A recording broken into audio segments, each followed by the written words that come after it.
Hello and welcome to SaltWire today for Tuesday, March 14th. I'm your host, Kate Walker. Prime Minister Justin Trudeau is in our region today. He and Premier Tim Houston announced this morning that Michelin is going ahead with a major expansion of its manufacturing facility in Bridgewater after a recently enhanced provincial tax credit. We're investing to help modernize Michelin's facilities here in Nova Scotia, which is securing people's jobs at this plant and creating new positions too. Of course, this isn't just good for your local economy, it's also good for the environment. The idea for the expansion is to go greener. Michelin will produce in-demand tires for the electric vehicle market. The Bridgewater team will produce a 24-inch all-season tire for the 2024 Cadillac Escalade SUV. And you should also know that the 24-inch winter tire for the same vehicle is made nearby in Pictou.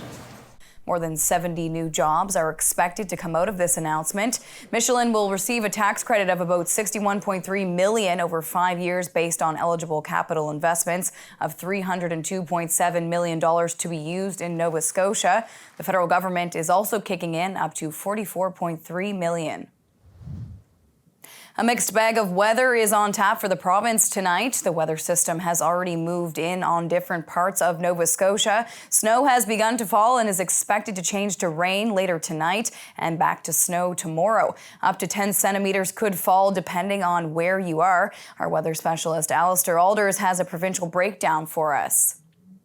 Thanks, Kate. We'll manage to make it out before the weather arrived. Of course, that nor'easter that's developing will be stalling near Cape Cod as we go through the middle of the week. But as I told you yesterday, this doesn't mean significant snow for everyone. In fact, most of the province will see the snow mix over to some rain. And we can take a look at that with the latest weather timeline. And you can see that wet snow already changing over to that rain in southwestern Nova Scotia with wet snow in the Annapolis Valley, parts of the South Shore, and into the Halifax area. The snow will spread to the north and east as we go through the evening hours. It reaches Cape Breton near and after midnight tonight. But you will see that the snow, which will be wet as I mentioned, will transition over to some rain showers across mainland Nova Scotia as we go through the night tonight.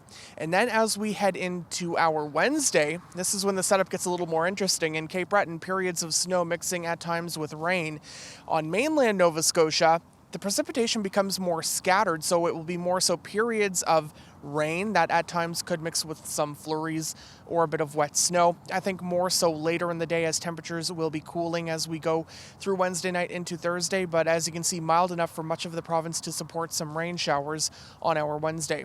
So as we take a look at the latest snowfall forecast for Nova Scotia, you can see it's still a general 5 to 15 centimeters for most of the province.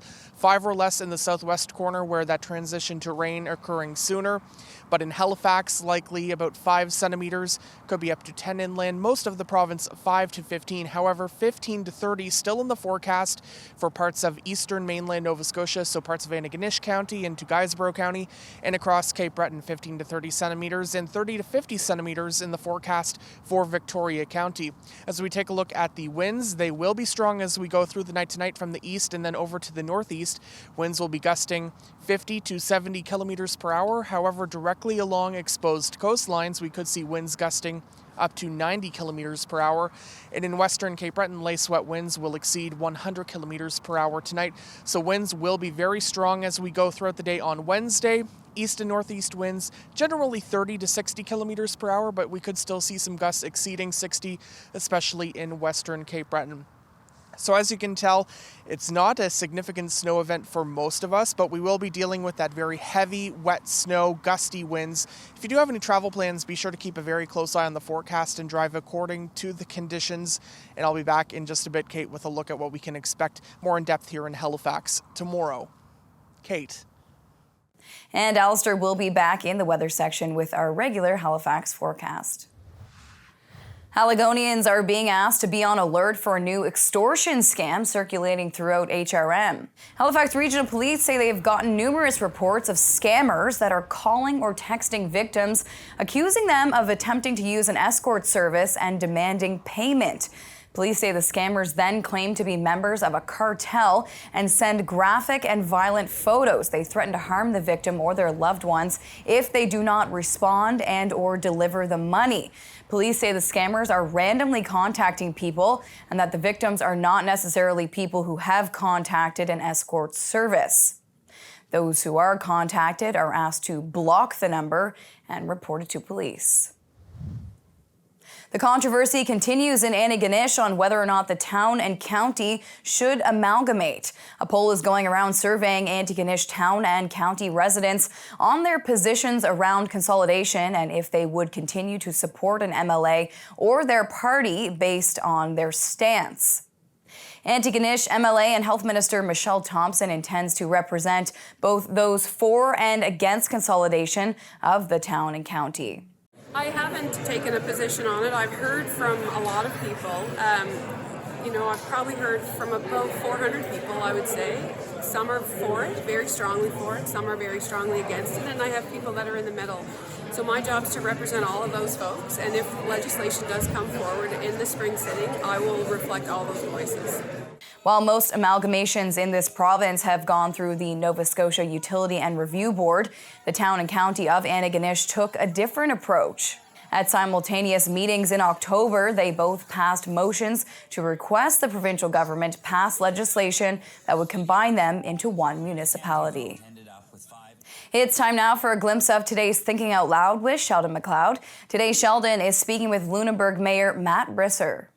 What is the onus on the municipality to say that every single possible step was taken to keep the people who live in Lunenburg informed about the plans for Lunenburg? Yeah, I mean, you can always do better. It's communication is never enough, but you have to balance that against other resource needs that you have as a municipality. We recently hired a communications manager to help us out with these official communications because we do. And that's a good thing. We have a very engaged town and people are very passionate about Lunenburg, so they want to know what's going on, right? But I would challenge our critics to find any municipality renewing a land use document or its MPS or LUB or creating a strategic plan that did as much consultation per capita as we did for the Project Lunenburg process, right? So, sometimes things just crop up and people weren't expecting them and that leads to a bit of knee-jerk reaction, and that's unavoidable. You just can't. And I'm mindful of, it was years and years ago that the old adage came into being that a misconception is halfway around the world before the truth can get its boots on. And I think in the information age, that's just been accelerated. And for Sheldon's full conversation, head to the opinion section of SaltWire.com. Time now for the Atlantic Sports Wire, presented by Scott Squires.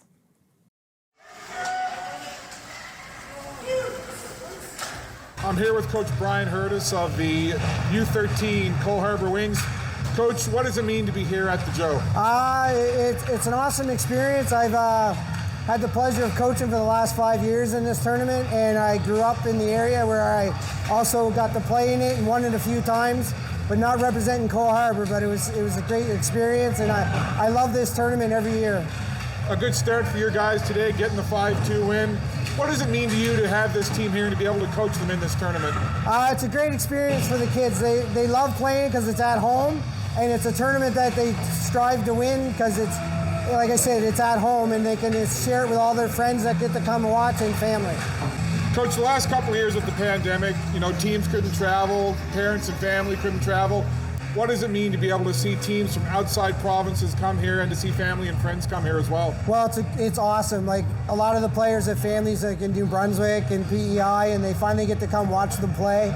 And there's nothing better than playing teams that you don't see every year. And just like the team we just played, Cape Breton, we went to a tournament there earlier this year, and it was all the teams from our city league and them. But now our next game's against Newfoundland, and the game after that's against West Valley. And we've never ever seen them, and the kids get a lot more pumped and excited seeing other teams.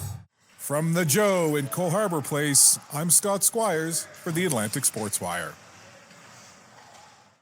Thank you, Scott. On to weather now. To see what's coming up in the forecast, we're going to check back in now with our weather specialist, Alistair Alders. Hi again, Kate. Well, we are bracing for messy conditions this evening in the Halifax area. We will have that wet snow mixing and then changing over to some periods of rain. Before that transition, about 1 to 5 centimeters directly along the coast. I'm thinking close to 5 centimeters in Halifax and 5 to 10 centimeters further inland. The temperature this evening will be near +1, so just right above the freezing mark, with easterly winds gusting 40 to 70 kilometers per hour, except 70 to 90 the closer you are to the Atlantic coast of Nova Scotia.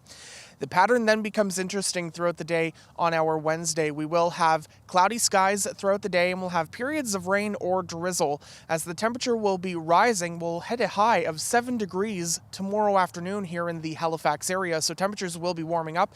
We'll continue to have winds gusting generally 20 to 40 kilometers per hour. But as we go through Wednesday night and into Thursday, temperatures will be falling back. So any leftover periods of rain, drizzle will change over to some flurries or light snow.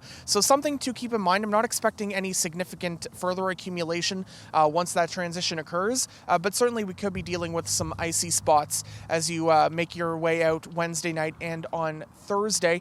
So just something to keep in mind. We'll have those lingering flurries on Thursday and the system departs to the east as we head into Friday. Not a significant event for us overall here in Halifax, but where other parts of the province, eastern Nova Scotia, will be getting into some of that heavier snow. If you have any travel plans, just keep a very close eye on the weather and road conditions over the next couple of days. This system will be impacting parts of eastern Nova Scotia and Cape Breton through Thursday night. Kate. Thank you, Alistair. That's all for now. For more extended video and full online articles, stay tuned to SaltWire.com. And you can find us on YouTube, Instagram, and Twitter. I'm your host, Kate Walker. Thank you for joining us, and we'll see you back here tomorrow.